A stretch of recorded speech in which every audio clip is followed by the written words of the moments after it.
መስዋዕትም አቅራቢም ተቀባይም ሆነ መስዋዕትም አቅራቢም ተቀባይ ሆነ። እስቲ ይሄ ወንድማችን የሚለውን ሰምተን እንመለስ። መስዋዕት የሚቀበለው አብ ብቻ ነው እያለ ነውና እስቲ እንስማ። እንደ ፕሮቴስታንት መስዋዕቱን የተቀበለው አብ ብቻ ነው ብላችሁ ነው የምታምኑት? ይኸውልህ መስዋዕቱ የቀረበው ለአብ ነው። መስዋዕቱን ተቀባይ አብ ነው። ይኸውልህ መስዋዕቱን ተቀባይ አብ ነው እያልኩትም እኮ አብ ብቻ ነው። መስዋዕቱን ተቀባይ አብ ነው እኮ አብ ብቻ ነው ወይ? ከወልድና ከመንፈስ መስዋዕቱን ተቀባይ አብ ነው። ሰማኛለህ? የተጠየቀውን ብቻ መልስ። ከወልድና ከመንፈስ ቅዱስ ነው እየተናገረ ያለው። መንፈስ ቅዱስ ተቀባይ ነው ተብሎ አልተጻፈም። ወልድ ተቀባይ ነው ተብሎ አልተጻፈም። ስለዚህ አፊርም አድርግልኝ። መስዋዕቱን የተቀበለው እሱ በሚብራራ ያው እንደሰማችሁት ያው አብ ብቻ መስዋዕት የሚቀበለው ነው እያልን ያለው እና አንድ ነገር ባይዘው ወይ አንዳንድ ነገሮች ሳገላብጥ ያገኘሁት ነገር ትዝ ያለኝ ነገር አንድ ነገር አለ። መምህራችን መምህረከት ሁሉ ጊዜ የሚሉት ነገር አለ። እያንዳንዱ ሆነ በፕሮቴስታንቶችም በሌሎች የሚነሳው የስህተት አስተማሪዎች አሁን የተፈጠረ አዲስ ሳይሆን ከዚህ በፊት የነበረ ነውና አሁን በድጋሚ እየተነሳ ያለ ነገር እንደሆነ እንጂ አዲስ የተፈጠረ ሄረስ እንደሌለ ሲናገሩ ሰምቼ ነበር ከዚህ በፊትና የእውነት ነው። ባይዘው አሁን ወንድማችን እያነሳ ያለው ማለት ነው ከዚህ በፊት በቤተክርስቲያን ታሪክ ውስጥ ማለት ነው መስዋዕቱ የቀረበው ለአብ ብቻ ነው የሚል ትምህርት ያስተማሩ ሰዎች እንደነበሩ አንዳንድ ሰነዶች ሳገላብጥ አይቻለሁ ዛሬና በጣም ገርሞኛልና የሚገርማችሁ ነገር በ12ኛው ክፍለ ዘመን ማለት ነው በቁስጥንጥንያ ሶቅሪኮስ የተባለ ሰው ማለት ነው በ12ኛው ክፍለ ዘመን ማለትም በ1155 ዓ.ም አካባቢ የአንጾኪያ ኦርቶዶክስ ቤተክርስቲያን ፓትርያርክ ሆኖ እንዲያገለግል የተመረጠ ሰው ነበረ እና ይህንን ትምህርት ማለት ነው አምጥቶ ነበረ።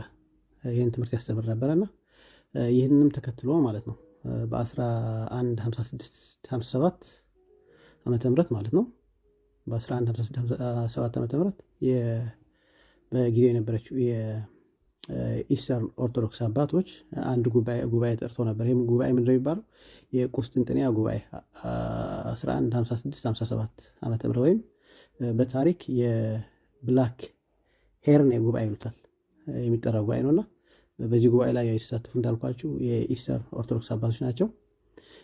በጉባኤው በዚህ ትምህርት ላይ እንደሚከተለው የግዝት ውሳኔ አስተላልፈው ነበር። አሁን እንግሊዘኛውን አስቀምጨዋለሁ፣ ነገር ግን ቃል በቃል የተረጎምኩትን የአማርኛ ትርጉሙን ማነብላችሁ። ምንድነው የሚለው? መስዋዕቱ የቀረበው ለአብ ብቻ ነው እንጂ ለወልድና ለመንፈስ ቅዱስ አይደለም የሚሉ ቢኖሩ የተወገዙ ወይም የተረገሙ ይሁኑ ብለው በዚህ ጉባኤ ላይ ባይዘው አሁን ወንድማችን ያለው አስተምሮ በጊዜ የነበረው አንስቶት እንደተወገዘ ነው። ሌላው እንደገና በዚህ ውሳኔ ጉባኤያቸው ላይ የወሰኑት አንድ ውሳኔ ነበረ። ምንድነው የሚለው? ይሄ ሶክሪስ ያለው ሰውዬ ማለት መስዋዕቱ ለአብ ብቻ ነው ማለቱ ይህ ትምህርት ክርስቶስን ከአብ ያንሳል ወይም የሥላሴን አንድነት ይከፍላል በሚል ማለት ነው። ሶጥሪኮስ በጊዜው ማለት ነው እንደነገርኳችሁ ለአንጾኪያ ፓትርያርክ ትምህርት የነበረ ሰው ነው። እንደተወገዘና እንዲሁም ከፓትርያርክነት ሹመቱ እንዲሻር ብለው ወስነው ነበርና በጣም የሚገርም ነገር ነው። ባይዘው አሁን ተመልሶ ሲመጣ አዲስ የሆነባቸው ሰዎች ይሄ አሁን እየተነሳ ያለው ወንድማችን በመሰረቱ ስለዚህ አዲስ ያመጣው ሄረስ የለም የነበረ የስተት አስተምሮ ነው ማለት ነው። እስቲ ወደ ኦሪየንታል ቤተክርስቲያናት እናምጣው። ይህንን ጉባኤ እና ውሳኔ የኦሪየንታል ቤተክርስቲያን ይቀበሉታል ወይ ብለን ካሰብን በመሰረቱ ማለት ነው የኦሪየንታል ቤተክርስቲያን የሚቀበሏቸው 3 ዓለም አቀፍ ጉባኤት ብቻ ነው። ይሄም የሚቀበሏቸው የኒቂያ ጉባኤ 325፣ የቁስጥንጥንያ ጉባኤ 381 እና የኤፌሶን ጉባኤ 431 ዓመተ ምህረት የተደረገው ነው። ከ451 ዓመተ ምህረት ከቄልቄዶን ጉባኤ በኋላ የተደረጉ ጉባኤዎችን በማናቸው አካል የተደረጉትን እንደ ጉባኤ አይቀበሉም። በደንብ አስተውሉ። እንደ ጉባኤ ነው እያልኩኝ ያለሁት ያው ምንም እንኳን ማለት ነው። ስለዚህ ምን ማለት ይቻላል? የ1157ቱን የቁስጥንጥንያ ጉባኤ የኢስተር ኦርቶዶክስ ያደረጉትን እኛ እንደ ጉባኤ እንቀበለው። ነገር ግን ማለት ምንም እንኳን ጉባኤው የተካሄደው በኢስተር ኦርቶዶክስ ወገኖች ቢሆንም ምንም እንኳን እኛ ጉባኤውን ባንቀበለው ግን በጉባኤው ላይ ማለት ነው የተወሰነው ውሳኔ ዶግማ ግን የኦሪየንታል አብያተ ክርስቲያናት ዶግማ ስለሆነ የጉባኤ ውሳኔ ነው ሐሳብ ግን ይቀበሉታል። የዚህ ምክንያት ምንድነው? የኦሪየንታል አብያተ ክርስቲያናት አንዱ እምነታቸው ክርስቶስ መስዋዕት አቅራቢም ተቀባይም ነው የሚለው የኦሪየንታል አብያተ ክርስቲያናት አስተምሮ ነው። እንዲሁም ከቄልቄዶን ጉባኤ በፊት በነበሩት የኦሪየንታል አብያተ ክርስቲያናት የቤተ ክርስቲያን አባቶች በሆኑት እንደ ቅዱስ ቄርሎስ እና ቅዱስ ኤፍያኖስ ትምህርት ላይ የተመሰረተ ትምህርት ስለሆነ የቤተ ክርስቲያናችን አስተምሮ ስለሆነ እንቀበለዋለን ማለት ነው። መስዋዕቱን ተቀባይ አብ ነው እያልኩትም እኮ አብ ብቻ ነው። መስዋዕቱን ተቀባይ አብ ነው እኮ አብ ብቻ ነው ወይ? ከወልድና ከመንፈስ መስዋዕቱን ተቀባይ አብ ነው።